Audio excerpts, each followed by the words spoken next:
Captain, we have them. We've established Transporter Lock, the Star Trek Discovery podcast. Join Ken and Sabriel each week as they explore strange new episodes, seek out new plots and new characters, and boldly go where no podcast has gone before.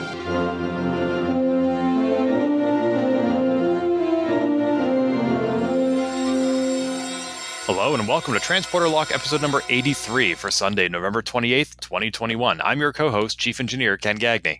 And I am Captain Sabriel Maston, happy to report that the new flamethrowers have been installed on the bridge. No idea why we need them, but they tell me they'll be nice and dramatic.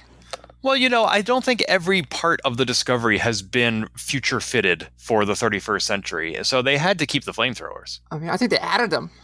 Oh, we already know starships are made out of rock. in Discovery's era, and apparently they brought that back in the future. Wait, where does the rock come from? Every time Discovery gets hit by something, rocks fly all over the place. Just watch the floor. It's a rocky wasteland of material, even though the walls are perfectly fine. And now this season they blow fire. Oh gosh, I need to go rewatch this episode. I totally missed the rocks.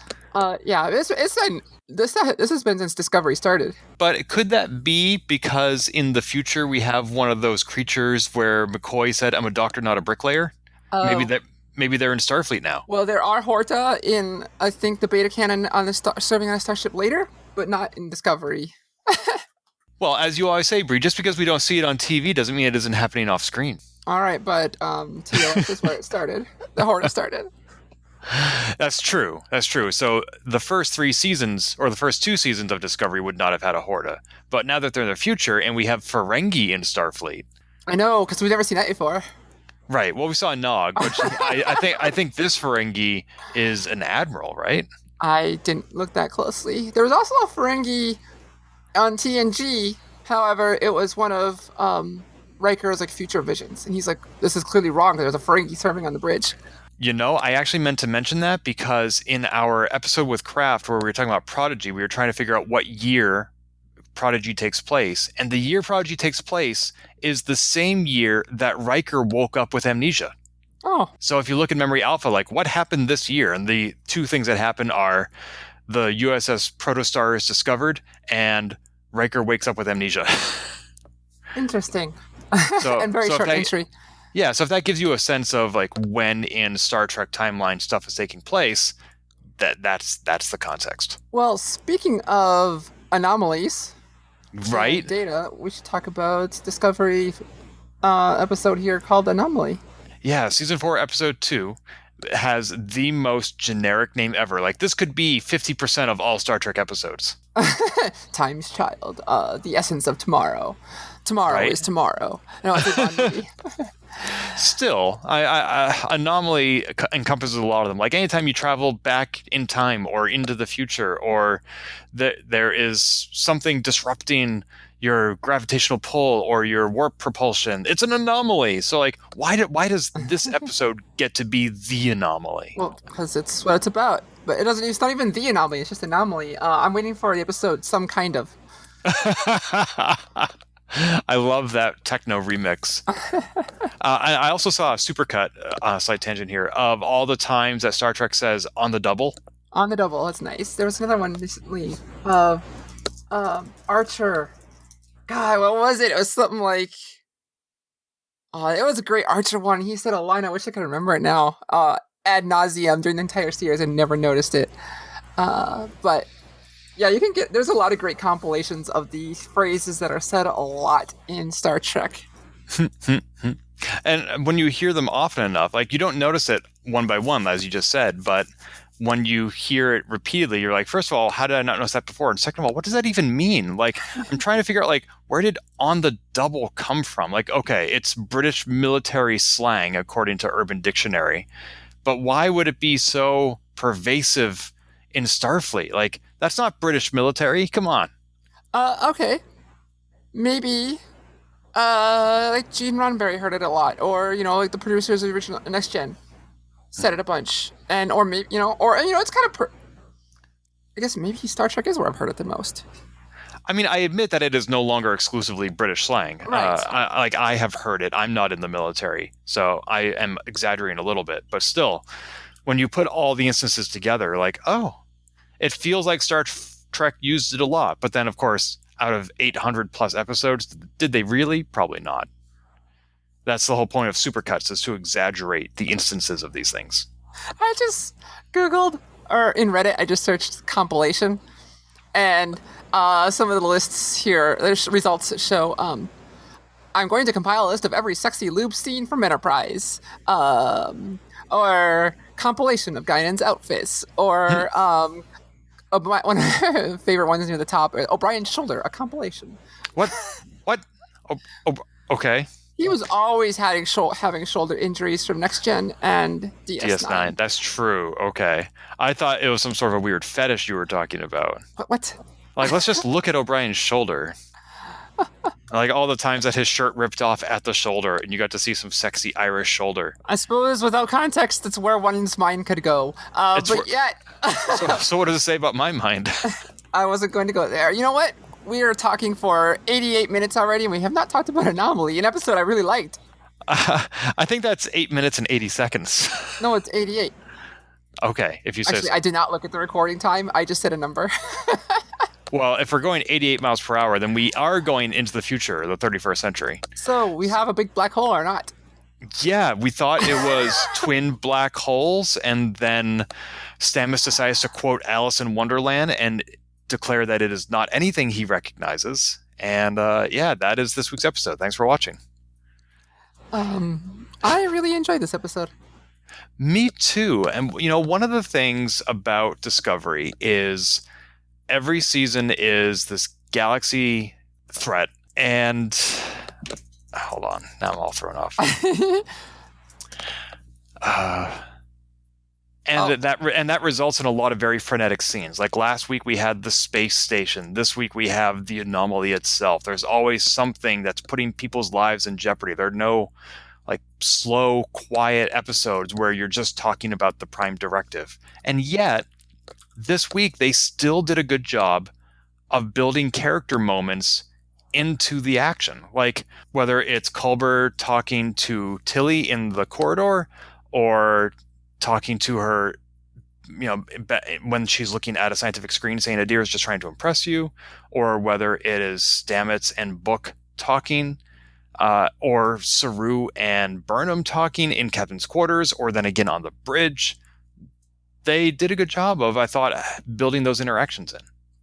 They do. They really starting to get in here. Like, even, I saw people talking online, wow, they're actually making even stronger point of mentioning our crew members' names on the bridge 4 seasons in.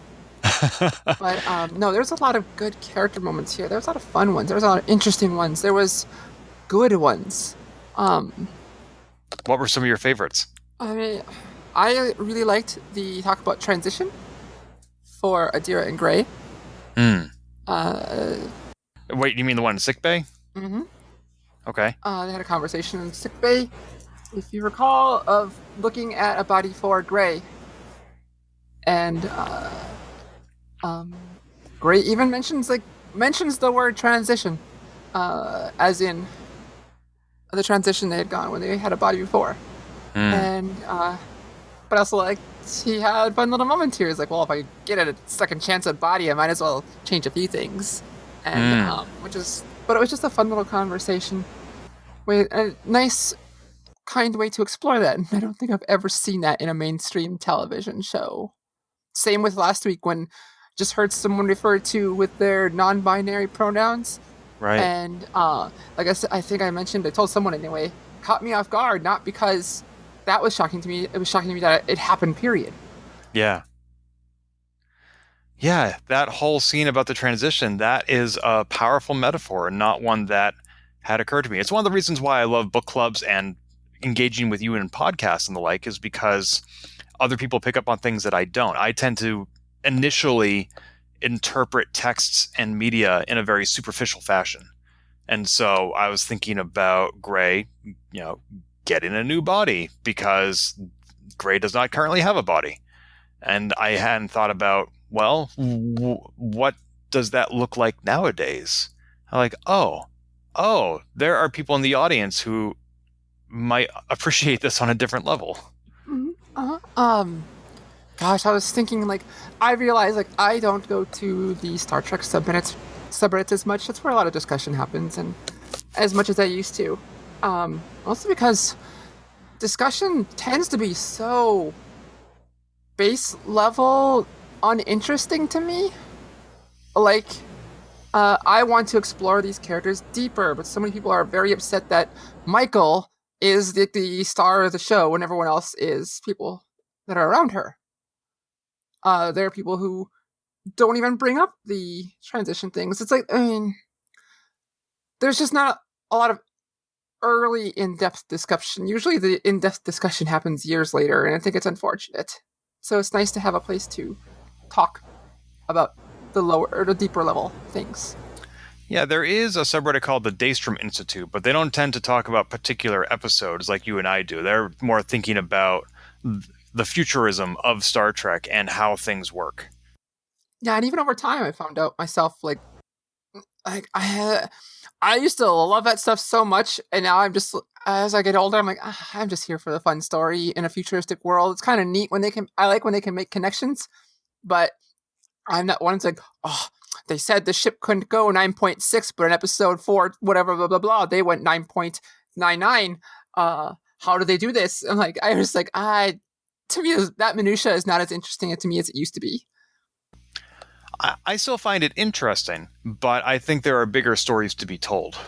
Yeah, things that, I mean, a lot of people just get hung up on things that probably don't matter in the grand scheme of things. Maybe you're just getting older, and like my time, I try to be more watchful, mindful of what I do with my time and how I spend it. Maybe that's part of it. I mean, I'm sure there's a whole bunch of parts of it but that's getting away from the episode discussion here again. Yeah, so in sickbay, I have a question about it sounds like Gray's incorporation, if that's the right word. Yeah. It seems to be taken for granted, like it's going to happen and they already know how. Did I miss something? No, they sure, like Culber made it sound like it was no big deal. We're pretty sure this is going to work, but it's kind of cool that they had the little connection to the Picard series and the Golem there. I like that. And they already cut it off at the pass for all the Redditors and saying, nope, barely anyone has done this since, because it's very tough. So that's why we don't see golems all over the place. Right, very low success rate, but they are apparently going to be.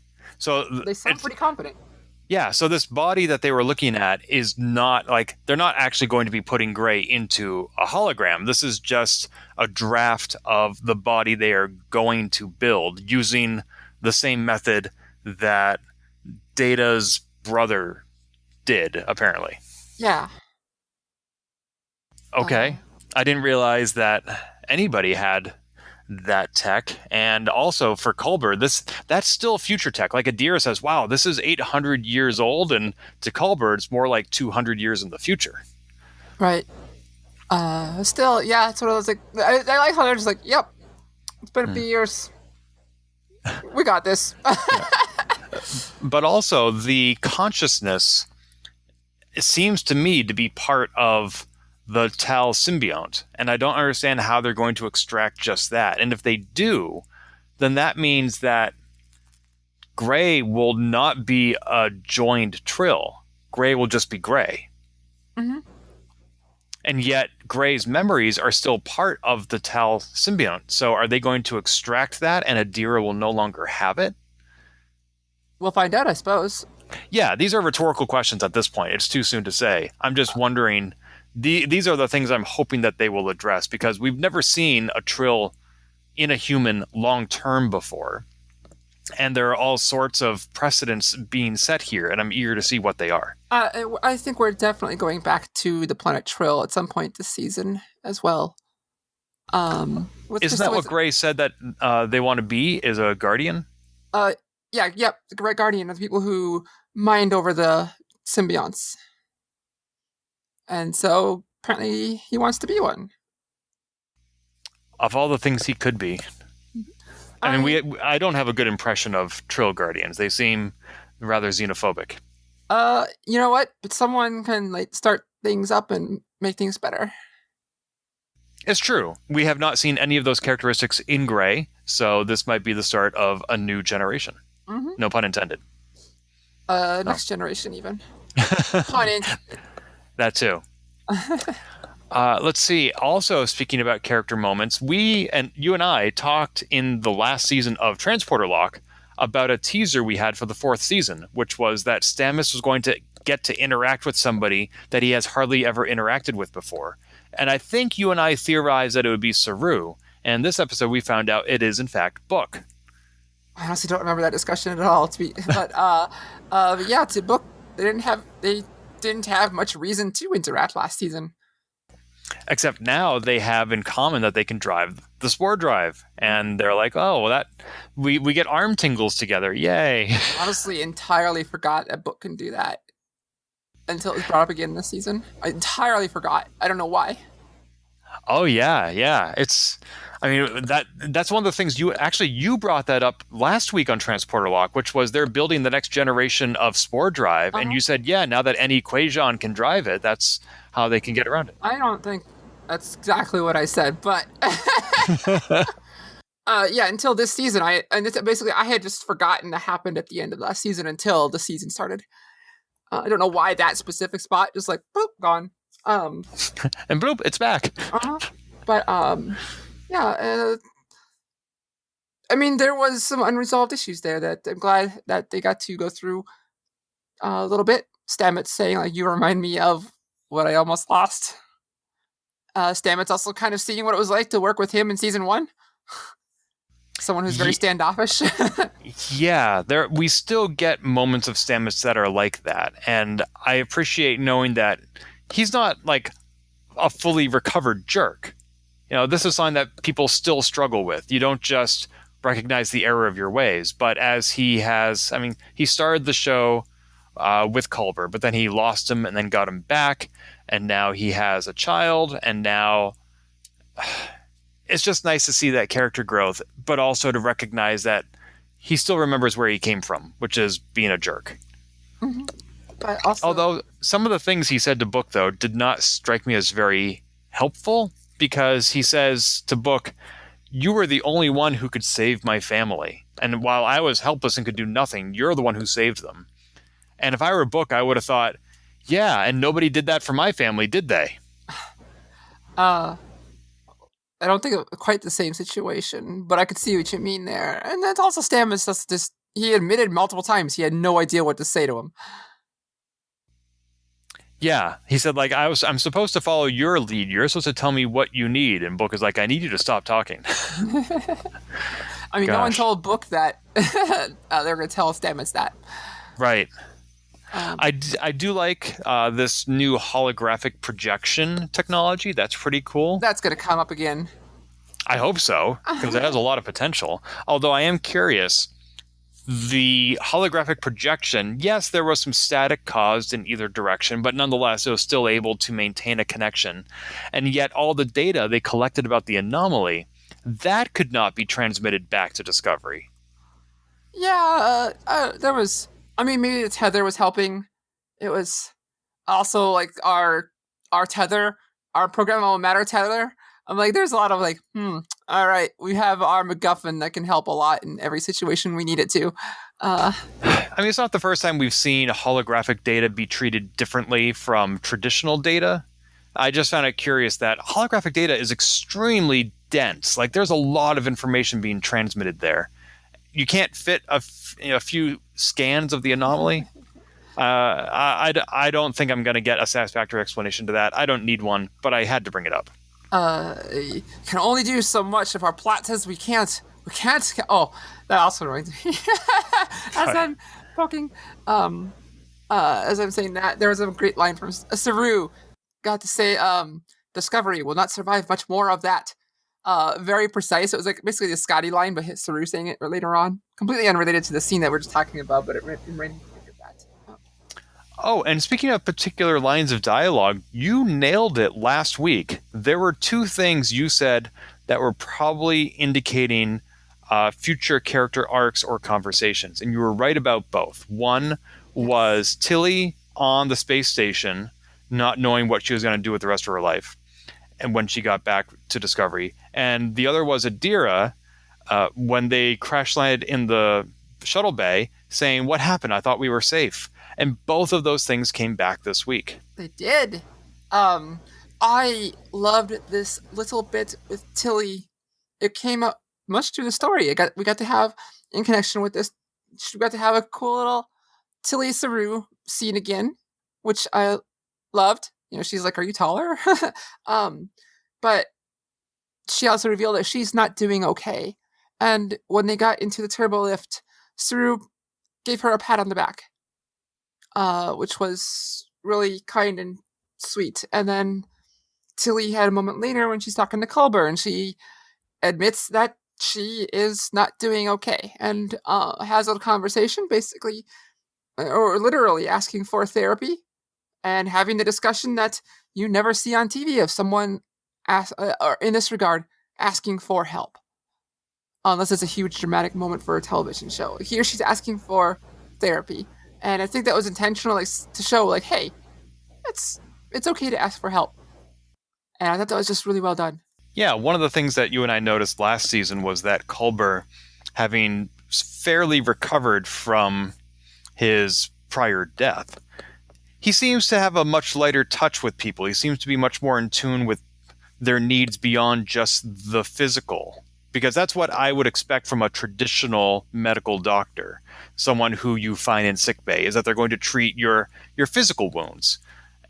And it's important that these ships have somebody like Counselor Troy, which we have not seen since TNG. We hardly ever see ship's therapists. We talked about Admiral Cornwell and how her background was in psychology, but she never really functioned in that role. And finally, we have somebody on Discovery who is doing that. And I thought the scene with him and Tilly that you just mentioned was fantastic.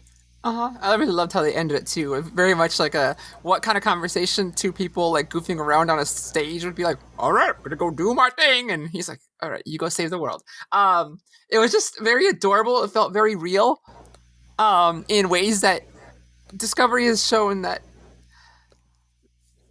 over its showtime, Discovery has shown people be more real instead of this completely strict uniform military code. I mean, if you see like people swearing or math is cool, I mean, fun little moments like that, I think personalizes the characters, make them feel more real. But they're certainly a lot more relatable, and I imagine some Trekkie enthusiasts might say, "No, by that century, humanity has evolved beyond those things." And I'm like, well, first of all, A, Discovery is not from that era. B, we've seen humans in the 31st century still being petty. And C, even Captain Picard broke his little ships. Like, he's not as evolved as he would have you believe. So humanity is still susceptible to these very mortal flaws. For real. I mean, that's one of the reasons I loved Enterprise so much, because you got to see the people be like civilians. They would come on the bridge sometimes wearing their civilian clothes, like, or, you know, like Hawaiian shirts. I mean, I just love that. Getting back to Culber, I don't think when the show started they had him intended to ever be in like a therapist role, but I think he fits it so well. They found this little niche of him being really good with people. I mean, the actor and Culber, just really good with that kind, gentle warmness that I just adore so much. Even Tilly pointed it out. She said, "You have a very soft touch with people." Mm-hmm. Yeah, I think that there are some directions that they knew this show was going to go seasons in advance, and some that they're making up as they go. And I think this is a very natural evolution for the Culber character. Yeah.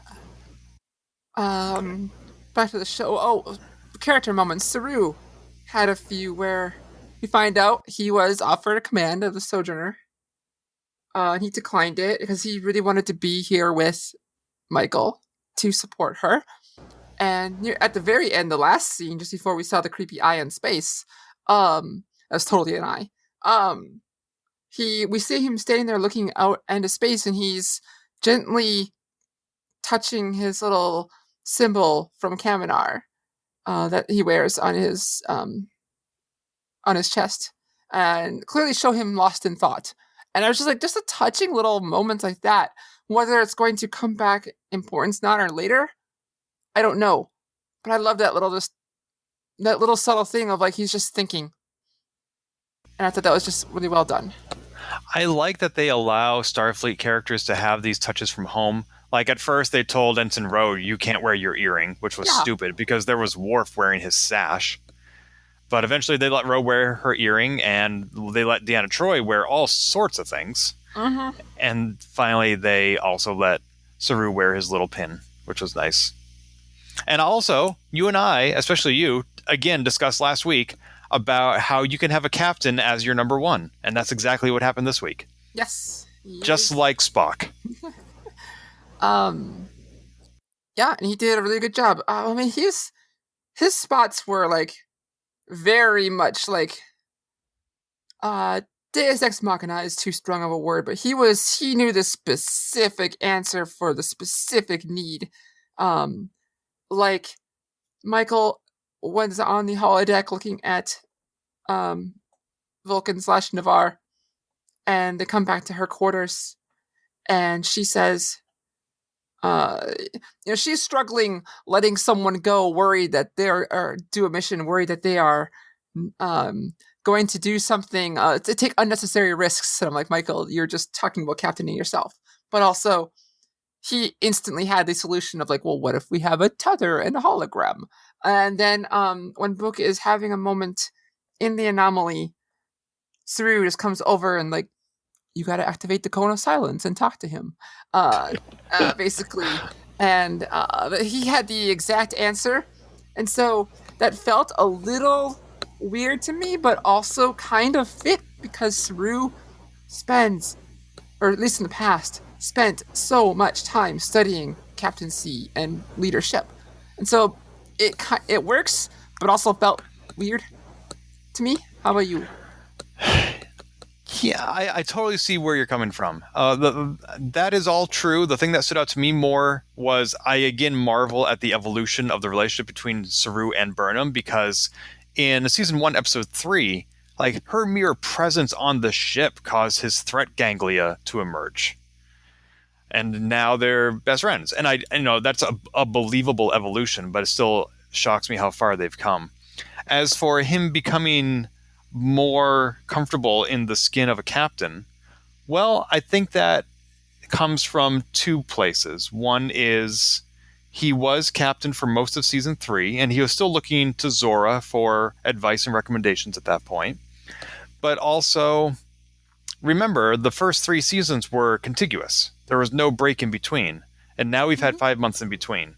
Granted, he didn't spend those 5 months on a Starfleet ship. He was not serving as a captain, but I think it still gave him a breather, some time to reflect and meditate, to reconnect with himself and with his home and his family. And I think that did him good. I think he's coming from a calmer place now. He's had, not only 5 months to make all those adjustments, but also, again, another 5 months without his threat ganglia. Like, he lived almost his entire life in fear up until midway through season 2. And then he went right from season 2 into season 3. So I think he's now getting to a point where, this is what it's like to live not in fear. And I can express these other emotions now. It's kind of like toxic masculinity. The idea that the only emotion men are allowed to express is anger. Saru had a kind of toxic masculinity, not that he could help it. It was biological, where the only emotion he could really express was fear. Now that that blocker is removed, he's had more time to acquaint himself with the full range of Kelpian emotion. I think you are agreeing with me. I think you're saying that it's slightly unbelievable how good a captain he is now? No, I was not. Not intended. I was saying I thought it was weird that he was written as having the specific answer to a solution to an issue. Not that I thought that he did not deserve it or had earned it. I see. Because that is all true. We've seen so much growth of his character, plus the 5 months on Kaminar as acting as like the elder role of leadership and guidance. He has had such a great progression, and it feels all natural. I think it's awesome. I This is such a difference to Rue from the pilot. Yes. And it's so... He's one of the characters who's grown the most.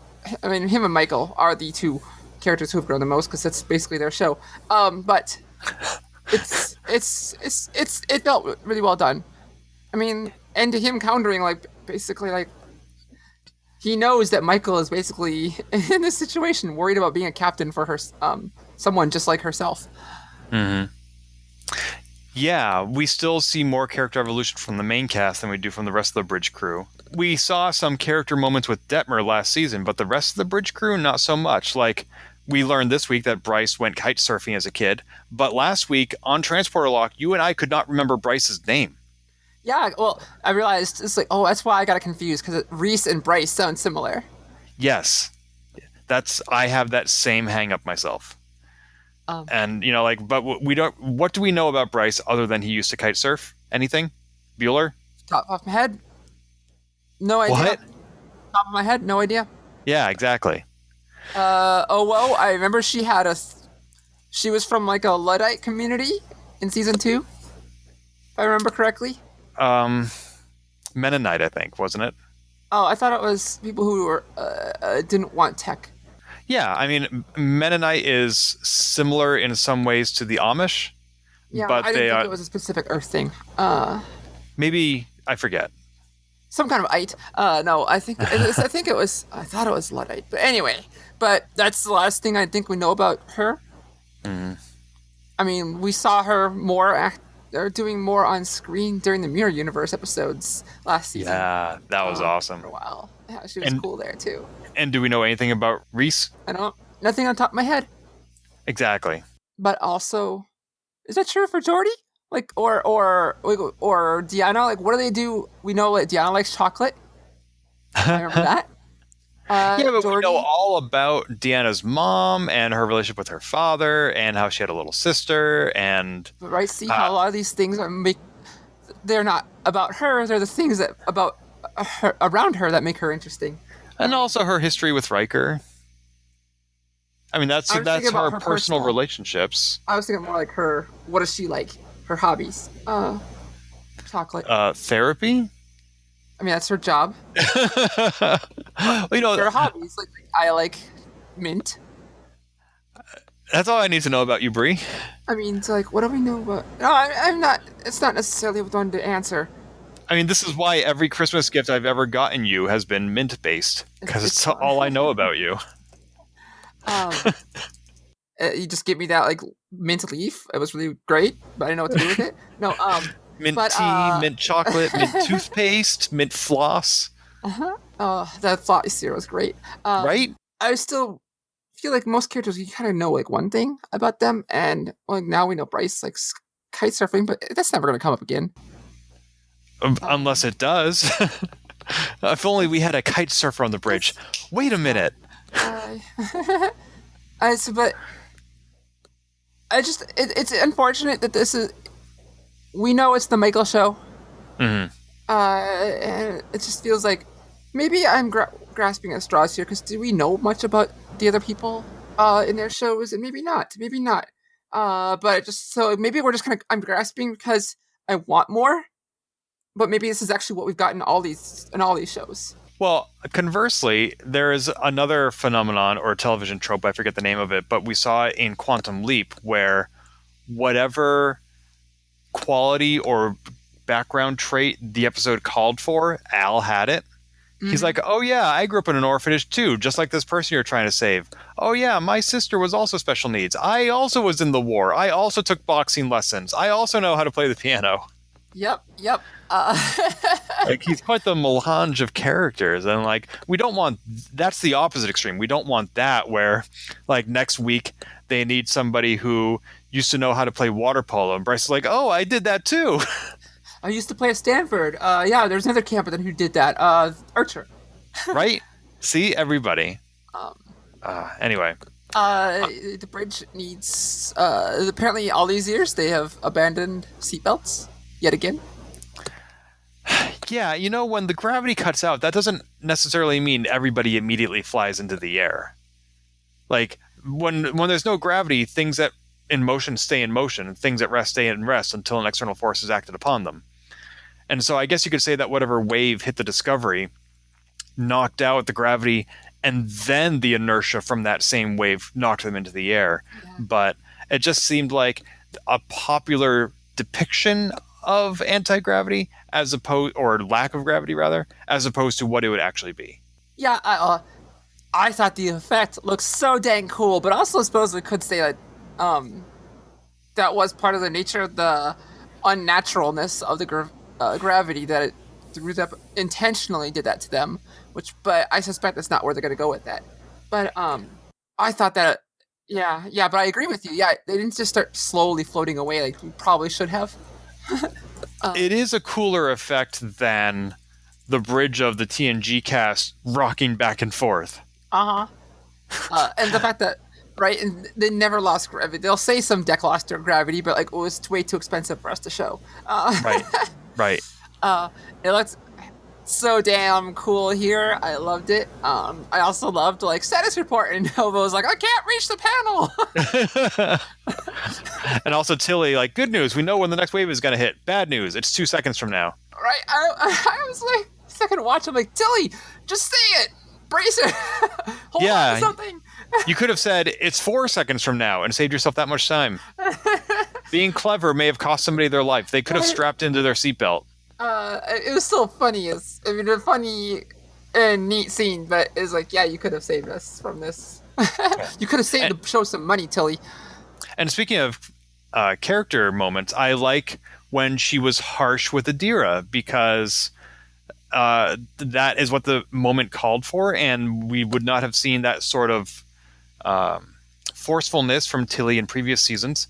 And then she kind of makes up for it afterward by saying, hey, nice work out there, and she gives Adira a high five. Absolutely. I mean, also, it shows her, like, in a situation where, like, hey, no, I know you're really good at what you do, but I gotta be my leadership role. Mm-hmm. She's trying to be an officer. I thought that was so cool. And then being able to, afterwards, I'm glad they did not focus on Adira, sitting there and focusing on it, as someone who's anxious might be wanted to do. I'm glad we were able to, Adira recognize that okay, all right, I'll just do the thing, we'll get through this. And then I'm so happy that Tilly afterwards had that moment of, like, you rocked. Yep. Mm-hmm. There were 4 pieces of new technology we saw in this episode that I want to call out. One you already mentioned, which is the tether. It was never explicitly explained to us how it works or what the intended goal was in deploying it, but I guess it's almost like a more flexible tractor beam in a sense, where you can pull somebody out, but also, like, tethers usually work in a straight line. And so, yes, when you're rolling it out, it's flexible and can go in any direction, but then when you pull them back in, it goes taut. And if you were to pull that ship out in a straight line from the Anomaly, it would probably hit a lot of rocks. I guess, yeah, I could see that, but also, like, it's one of those, it's exactly as long as we need it to be. Because, like, man, that's a lot of matter between you and however far. And this book was, like, it made it sure look like he was going very deep into this anomaly, but more like he was only like 800 feet away from the ship the entire time, just for dramatic. But I mean, like, that's a very long tether is all I could think of. Yeah. Must be very thin and yet very sturdy. I mean, programmable matter. Wow. Is, man, I could see this when they were filming these episodes, how many times they had to say programmable matter to get it right. Mm-hmm. But anyway, that's their fix-all now. But yeah. They already, but it's Star Trek. They always have a fix-all.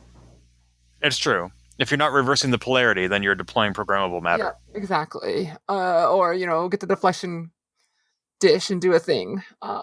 Deflector dish. The ram buzzard scoop or whatever.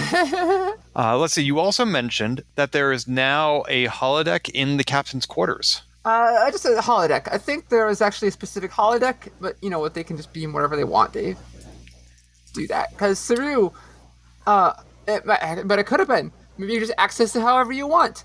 Because Saru clearly came through what looked like a turbo lift door, but maybe it was front door of her quarters. I mean, I think they were always in her quarters because I didn't see any transporter effect. They were just able to overlay a holodeck, or not holodeck. They're able to overlay a hologram onto her quarters. She did say like come or something like that. Like one does when the door. But and then she said to the holodeck, "Bring us home." I wonder how that. God, that'd be so neat to have. Like just having your own holodeck like in your room, or just like whenever you need it. It must be extremely limited to visual only because there are chairs in her quarters. They sat down in them afterward. I don't think that those chairs weren't there when she was looking at Vulcan. She just couldn't see them. Yeah. So it's kind of like a holodeck where you can walk around and bump into things you can't see, which doesn't sound like a lot of fun. Or maybe it's just like, I mean, not quite. It was VR, but it was just like a stationary one like you do with a VR sets now. Like you stand in one spot or localized spot and look around limited. I don't know. It was just cool. I would love to have that. Just sit here at my desk and like, I want to see the ocean today. Even if it's not, you can go into it. I just want to see it. Yeah. Or like looking at your own pictures, but as if you are there. Right. No, I get that. Cool. I'm still sitting at my desk. My laptop is still here. I'm still doing my job. But instead of being in a cold apartment in gray Missoula, Montana, it looks like I'm on the shores of Denver. Yeah. I could live with that. Yeah, that'd be neat.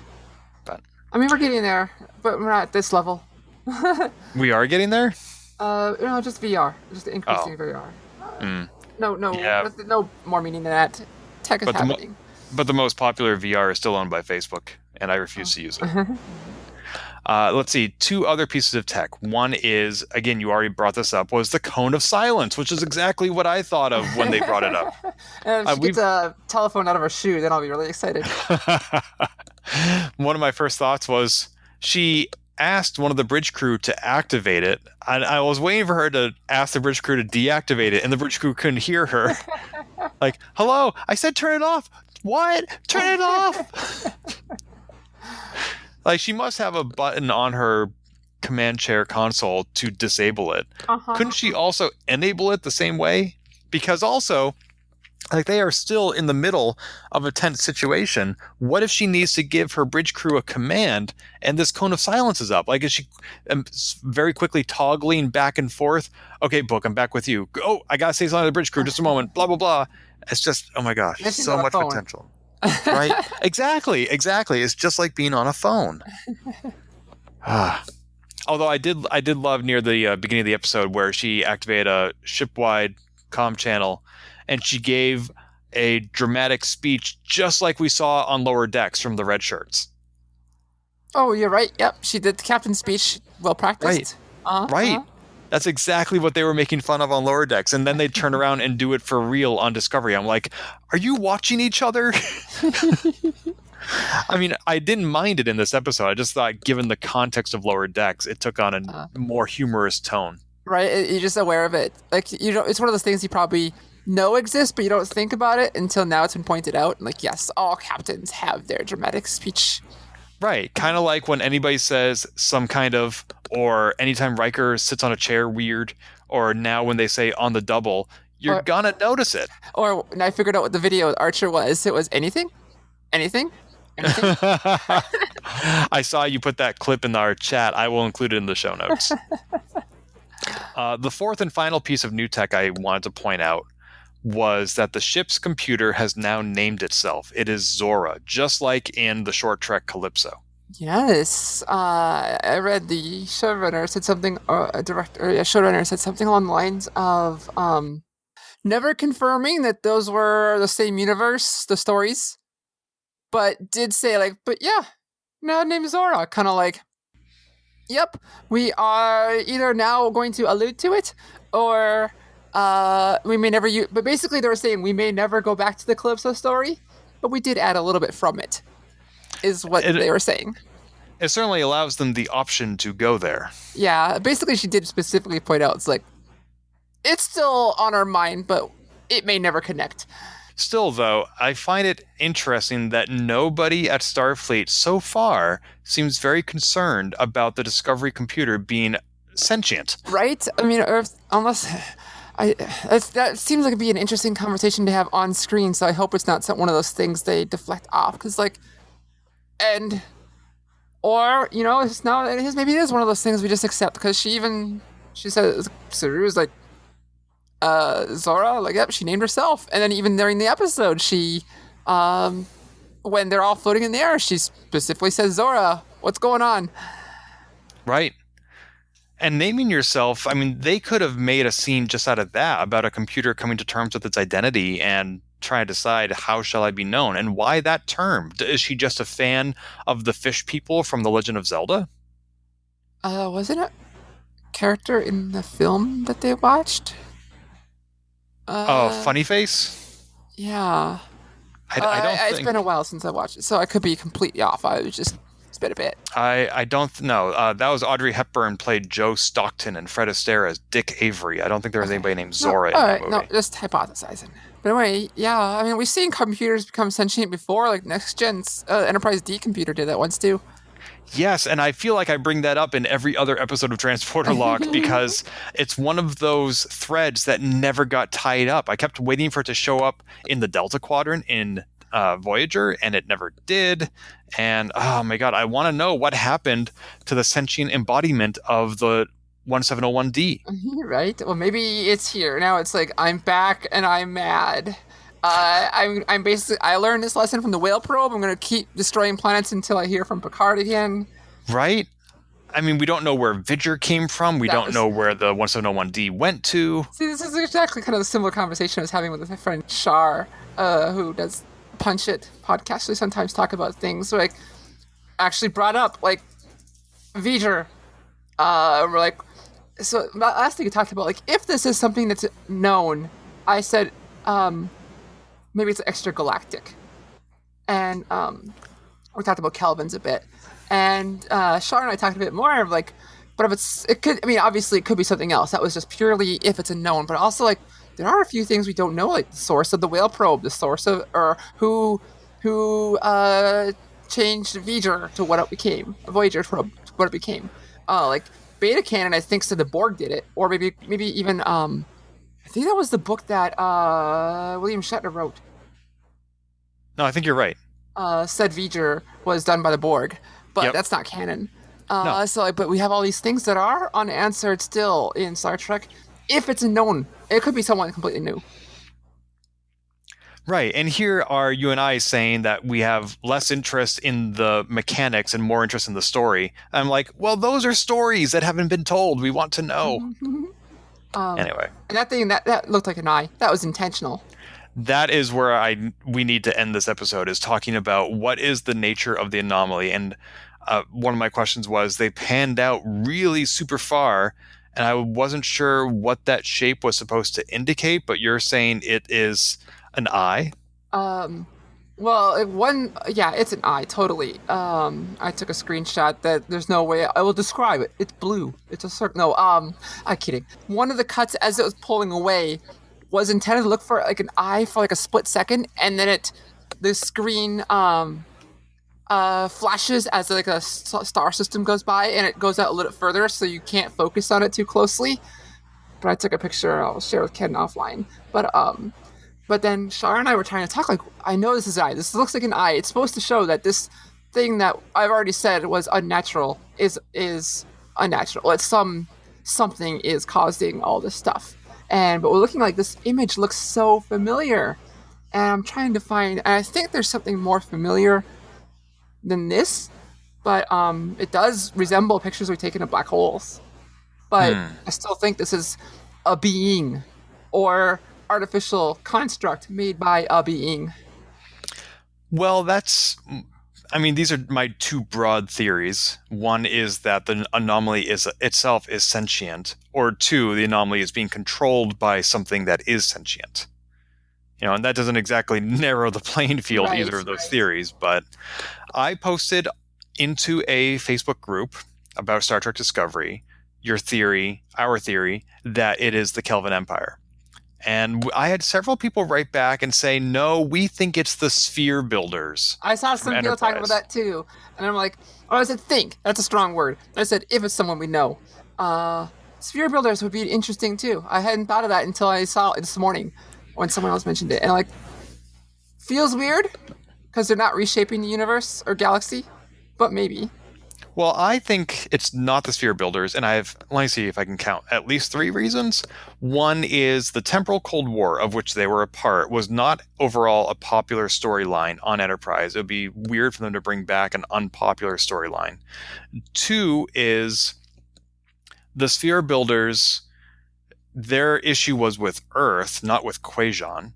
And 3, if it was a Cold War. I mean, they were employing the Suliban and those other aliens to destroy Earth because they didn't have the ability to generate a 5 light years across gravimetric distortion that wiped out entire solar systems. Like, if the sphere builders could do that, then they would target 22nd century Earth or 23rd century, whatever Enterprise was, and they would just wipe them out and not have to go through the whole rigmarole of a Cold War. Yeah, I don't think they're going to touch much with time travel anymore on Discovery, except for in its use. I think they kind of intentionally closed that hole with when David Cronenberg is on there last season, which he's coming back this season eventually. He played the Mummy? No, who is he? The glasses guy. Oh, yeah. That's right. The guy who was really interested in the Mirror Universe. Yeah, he does. In real life, he makes horror movies. That's right. Wasn't the Admiral the Mummy?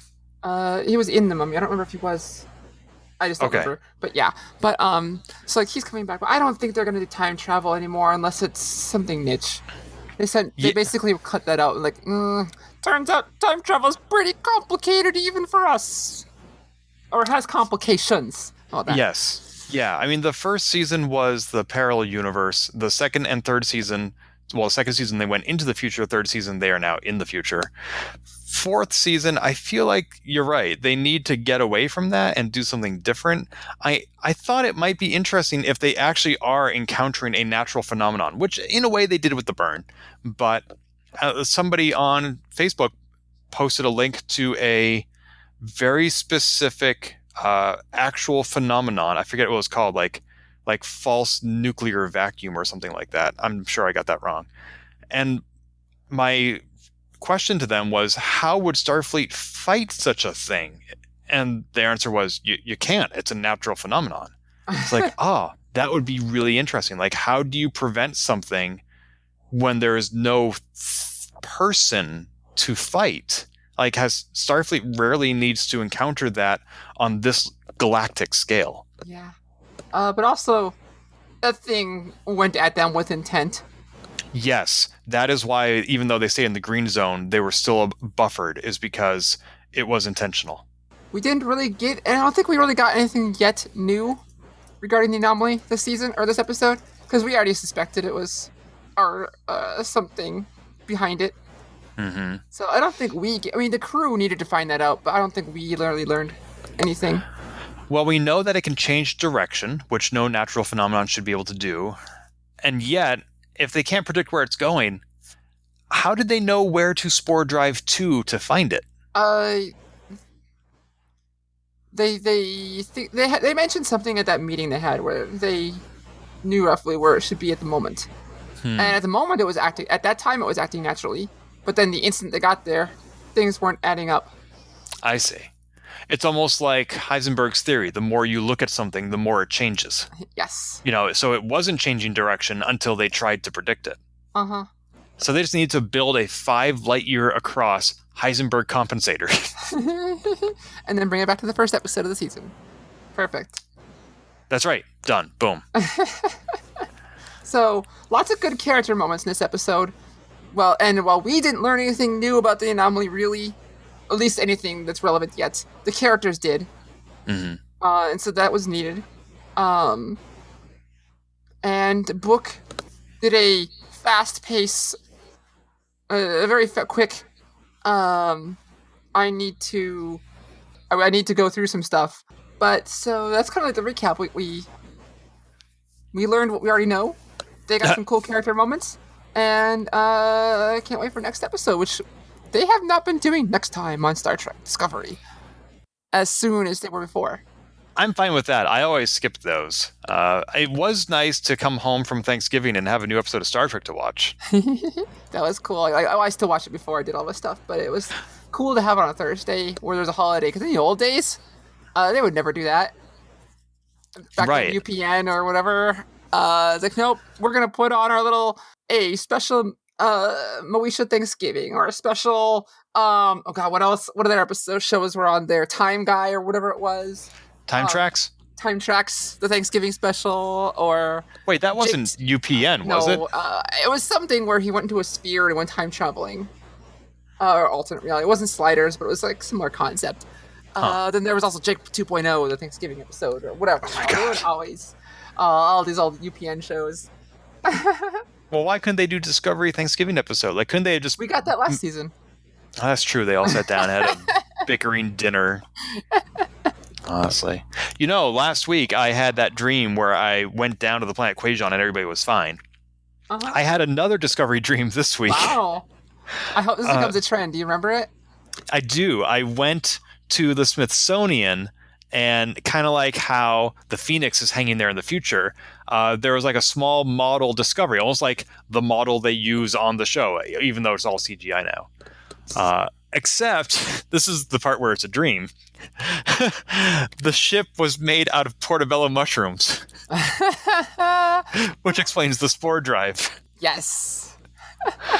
I love it. That was my weird dream. So. I love it.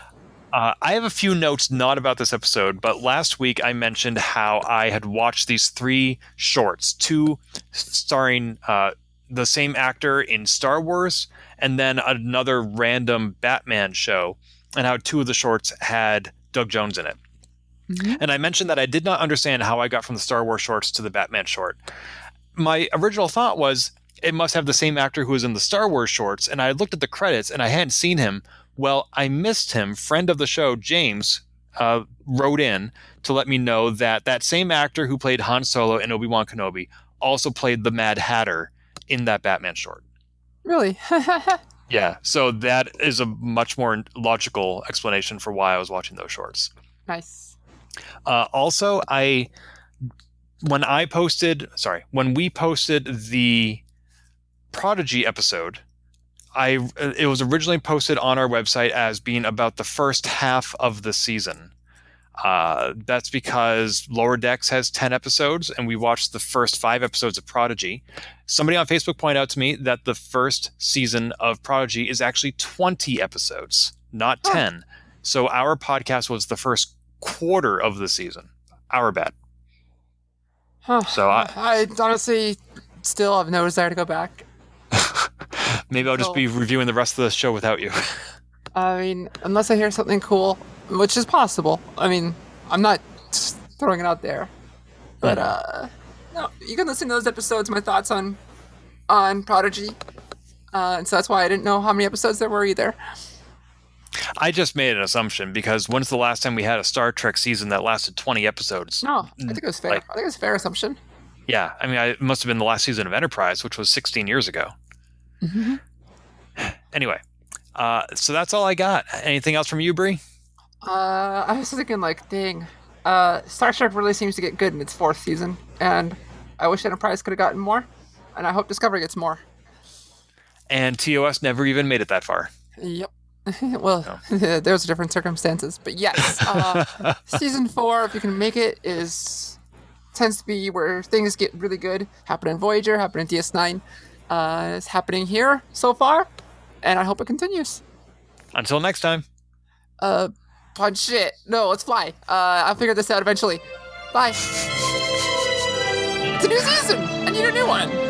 If you've enjoyed this episode, please leave a review on iTunes and keep your hailing frequencies open by following us on Twitter @TransporterLock or subscribing to our podcast and email newsletter at transporterlock.com.